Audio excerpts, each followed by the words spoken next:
మీరు పరిష్కరించటం లేదు అని.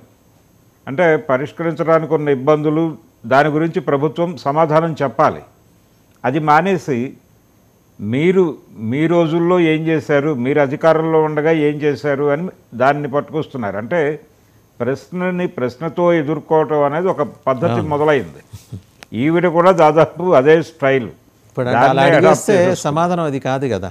అదే ఆవిడ ఒక ఆర్గ్యుమెంట్ రైజ్ చేయడం కోసం మాట్లాడుతున్నానని ప్రజలకు అప్పీల్ చేశారు. ప్రజలని ఒక విధంగా అవేకన్ చేయటం కోసం నేను మాట్లాడుతున్నానని కూడా చెప్పారు ఆవిడ. చెప్పి మీరు మీడియా మీద దాడి చేయండి, హ్యాష్ ట్యాగులు పెట్టండి, టార్గెట్ చేయండి, మీరు దాడి చేస్తే తప్ప ఇది దారిలోకి రాదు అని చెప్పారు ఆవిడ. ఇప్పుడు మీడియా చేస్తున్నదే ఆయన కూడా చేస్తున్నారు అనేది ఒకటి కనుక అనుకుంటే మరి ఆయన ఏం చేయాలి, అది కూడా ఆవిడే చెప్పాలి కదా. అది చెప్పలేదు ఆవిడ. అలా ఇది ఎలా ఉందంటే ఆత్మవిమర్శ లేని విమర్శ మాత్రమే. ఒక రకంగా ఆవిడకి కొంచెం బాధ కలిగించింది ఈ జరుగుతున్నటువంటి చర్చ. పర్టికులర్గా ఆవిడ ఒక టీవీ ఛానల్లో ఒక యాంకర్ని టార్గెట్ చేసింది అనేది అర్థమవుతుంది. అంటే ఆవిడ పేరు ప్రస్తావించలేదు కానీ ఆవిడ బ్రెయిన్లో ఎవరున్నారనేది అది వింటే అర్థమవుతుంది. ఆ మేరకు అంటే దాదాపు ఫ్యాక్షనిస్టులా వ్యవహరిస్తున్నారు న్యూస్ ప్రజెంటర్లు అనే మాట వాడేసింది ఆవిడ. సో అలా ఎవరు బిహేవ్ చేస్తారు అనేది మనకు అర్థమవుతుంది. ఇలా ఆవిడకి తెలియని విషయం ఏంటంటే ఆవిడ చాలా విషయాలు మాట్లాడారు. అంటే నిరుద్యోగం గురించి మాట్లాడాలి, లేకపోతే అనేక ప్రజా సమస్యలు ఉన్నాయి, వీటి గురించి ఏమన్నా మాట్లాడుతున్నారా, మహిళలకు రక్షణ లేదు, ఈ విషయాలు మాట్లాడవచ్చు కదా, ఈ లావణ్య, ఈ గొడవ, లేకపోతే దువ్వాడ గొడవ, ఇవన్నీ అవసరమా మీడియాకి, ఇవి వార్తలుగా ఇవ్వాలి తప్ప వీటి మీద గంటలు డిస్కషన్ ఏమిటి, ఇలాంటివి కొన్ని మాట్లాడే దానిలో కొంత పరిగణించాల్సినటువంటి పట్టించుకోవాల్సినటువంటి అంశాలు ఉన్నాయి. వాటితో పాటు అంటే వీటిని అడ్డం పెట్టుకుని ఆ రకమైనటువంటి దాడి చేయటం, తనని తాను ఒక్కసారి చూసుకోకపోవటం, అంటే ఎదుటివాడి మీదకి వేలు ఎక్కువ పెట్టినప్పుడు 3 వేళ్ళు మన వైపు చూపిస్తాయి అనేది ఒక పాత సామెత ఉంది.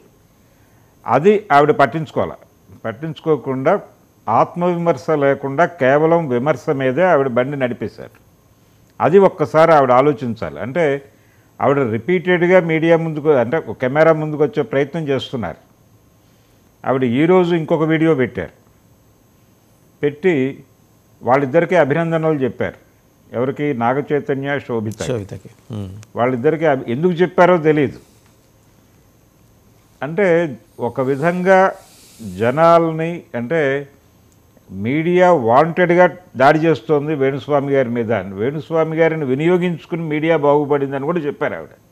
ఈ ప్రాసెస్లో ఆవిడ మంచు విష్ణు ప్రస్తావన కూడా తీసుకొచ్చి ఆయన మా మీద అంటే మాతో మాట్లాడారు అని చెబుతూనే, విష్ణు గారు మీరు ఇది కాదు పట్టించుకోవాల్సింది, మీ సినిమాలను ఫ్లాప్ చేస్తున్నటువంటి రివ్యూ చేస్తున్నటువంటి వాళ్ళని టార్గెట్ చేయండి. మీ సినిమాలు ఎందుకు ఫ్లాప్ అవుతున్నాయి? టీవీ ఛానల్స్ వాళ్ళు రివ్యూలు చెప్పడం వలన ఫ్లాప్ అవుతున్నాయి, లేకపోతే మీడియాలో రివ్యూస్ రావడం వలన ఫ్లాప్ అవుతున్నాయి.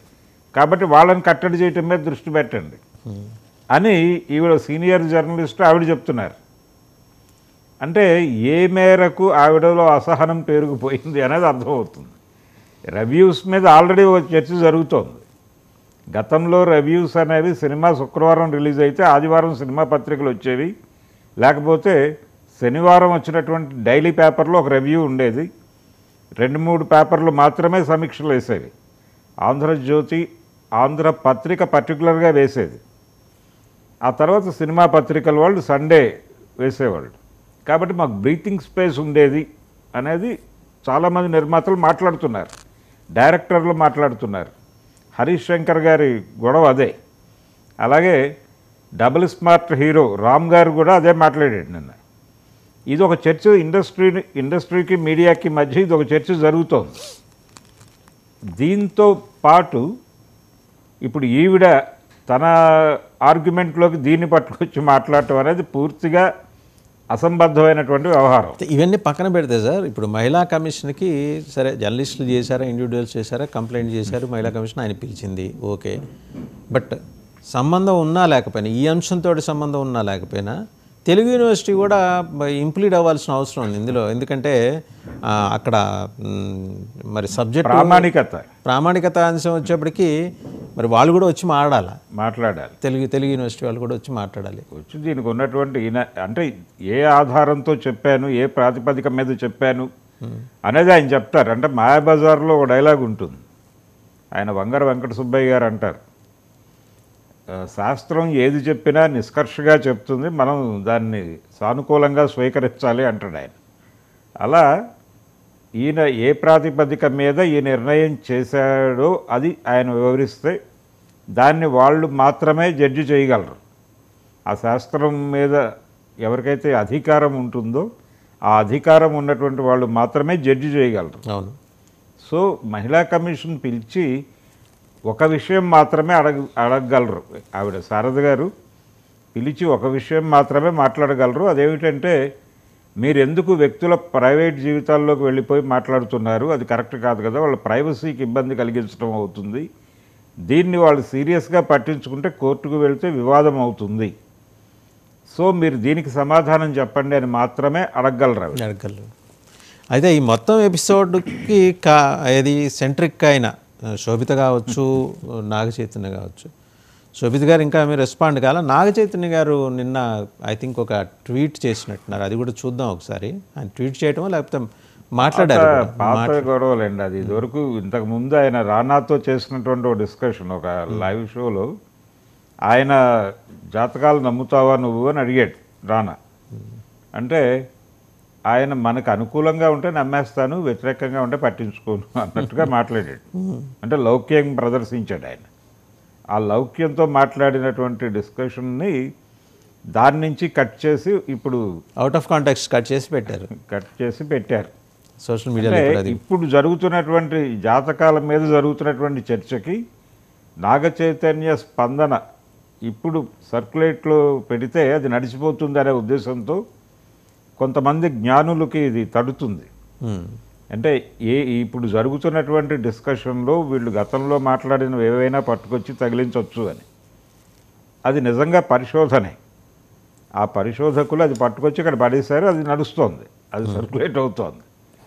కాబట్టి అది ఒక వేరే ఇది ఈ గొడవతో సంబంధం లేకుండా మాట్లాడినది. బట్ ఆ పాత క్లిప్ తీసుకొచ్చి ఇప్పుడు ఫ్రెష్గా మార్కెట్లో సర్క్యులేషన్లో పెట్టారు. అయితే ఈవిడ మాట్లాడిన దానిలో చాలా గందరగోళాలు ఉన్నాయి. కొన్ని జెన్యూన్ పాయింట్స్ మాట్లాడారు ఆవిడ. అంటే డైవర్షన్ జరుగుతోంది అనే పాయింట్ ఒకటి రైజ్ చేశారు ఆవిడ. అంటే ఈ